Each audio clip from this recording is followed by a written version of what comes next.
بسم اللہ الرحمن الرحیم۔ ناظرین السلام علیکم ورحمۃ اللہ۔ ناظرین، کتاب کا نام ہے قصص الانبیاء اور واقعہ چل رہا ہے بیان حضرت حنظلہ علیہ السلام کا۔ صفحہ نمبر ہے 272، ویلاگ نمبر 231، اور تیسری قسط ہے آج کے لحاظ سے۔ 2 قسطیں ہم آپ کے سامنے رکھ چکے ہیں۔ ناظرین، اس کتاب کے رائٹر ہیں حضرت مولانا عبد المنان صاحب۔ قصص الانبیاء اس کتاب کا ٹائٹل ہے، اور اس کتاب کے اندر حضور اکرم صلی اللہ علیہ وسلم سے لے کر حضرت آدم علیہ السلام تک تمام انبیاء کرام کے سچے قصے، سچے واقعات، حضرت آدم علیہ السلام تک سچے قصے، سچے واقعات قرآن و سنت کی روشنی میں، قرآن و حدیث کی روشنی میں درج کیے گئے ہیں، جو ہم آپ تک پہنچانے کی کوشش کر رہے ہیں انشاءاللہ۔ نحمدہ ونصلی علی رسولہ الکریم، بسم اللہ الرحمن الرحیم۔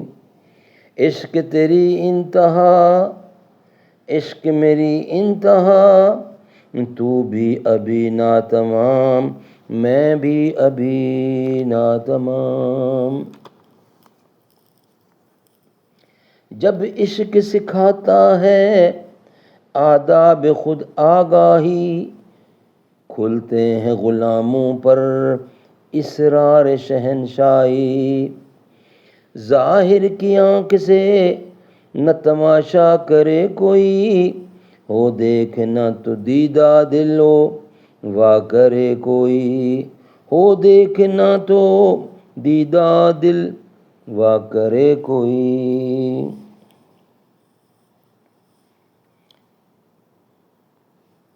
اچانک ایک مرد بڑا ہی ہیبت ناک اس گنبد کے درمیان، جہاں وہ بادشاہ مردود بیٹھا تھا، اس نے اس جگہ کھڑے ہو کر دیکھا۔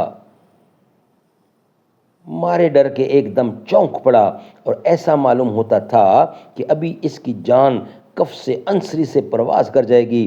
اس سے پوچھا کہ تم کون ہو؟ یہاں کس طرح آئے ہو؟ یہاں تو بہت بڑا پہرا تھا۔ اس نے کہا میں عزرائیل ہوں۔ طیفور بادشاہ نے کہا تم یہاں کیوں آئے؟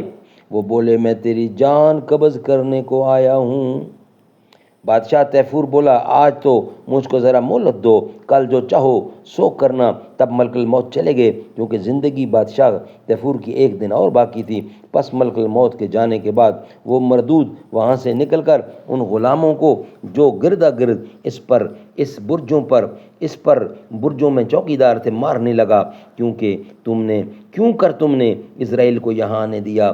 وہیں کیوں نہیں مار ڈالا؟ انہوں نے کہا اے جہاں پناہ، ہم نے اس کو دیکھا تک نہیں، وہ کس طرح یہاں آیا؟ اس کے بعد بادشاہ طیفور اس گنبد میں جا کر کیا دیکھتا ہے کہ اس میں ایک سوراخ ہے۔ وہ سمجھا کہ اسرائیل اسی سوراخ کے تھرو اسی کی آمد ہوئی ہے یہاں سے، لہٰذا وہ اس سوراخ کو بند کرنے لگا، اور جب وہ بند ہو گیا تو پھر وہ بہت ہی بے پرواہ ہو گیا۔ پھر اسی تخت پر جا بیٹھا، اور وہ اس قسم سے بنوایا تھا کہ دیکھنے والا یہ خیال نہیں کر سکتا تھا کہ اس کا دروازہ کہاں سے ہے، یعنی کہاں ہے۔ تھوڑی دیر بعد جب اس نے اپنی نظر اٹھا کر دیکھا تو کیا دیکھتا ہے کہ حضرت اسرائیل اسی جگہ گنبد کے اندر موجود ہیں جہاں کل دیکھا تھا۔ پوچھا کہ تم کس راہ سے آئے ہو؟ یہ بات سن کر انہوں نے کچھ بھی جواب نہ دیا، فوراً جگر میں ہاتھ ڈال کر جان اس مردود کی اور اس کے 12,000 غلاموں کی جو اس کی حفاظت میں گردا گرد چوکیدار تھے، ایک ہی پل میں قبض کر لی۔ پھر نہ وہ قصر رہا، اور نہ وہ گنبد، نہ مالک رہا، اور نہ وہ چشم، اور نہ وہ حشم، نہ صغیر نہ کبیر، سب کے سب جہنم رسید ہو گئے، اور پانی دریا و چشمے کا سکھا دیا۔ باقی جو قوم بچی تھی وہ یہ دیکھ کر بہت ہی متعجب ہوئی اور بہت حیرت زدہ ہو گئی۔ نہ تو مالک رہا، اور نہ اس کا حشم، اور نہ پانی، سب کا سب ویران ہو گیا۔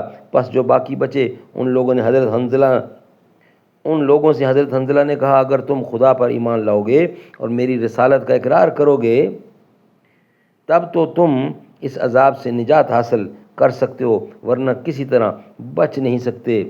اس کے جواب میں لوگوں نے حضرت حنظلہ سے کہا کہ یہ سب بلائیں اور مصیبتیں تمہاری بدخواہی اور شومئی سے ہم پر نازل ہوئی ہیں۔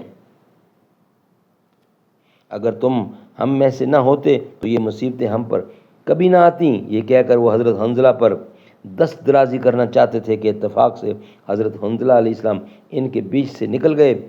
اس کے بعد خدا تعالیٰ نے ایک سانپ ایسا ان کے واسطے بھیجا کہ اس شہر کا طول و عرض 36 کوس کا تھا۔ اس سانپ نے یک بارگی چاروں طرف سے اس کے احاطہ کر لیا اور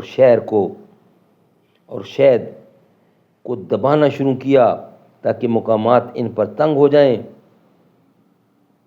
ناظرین،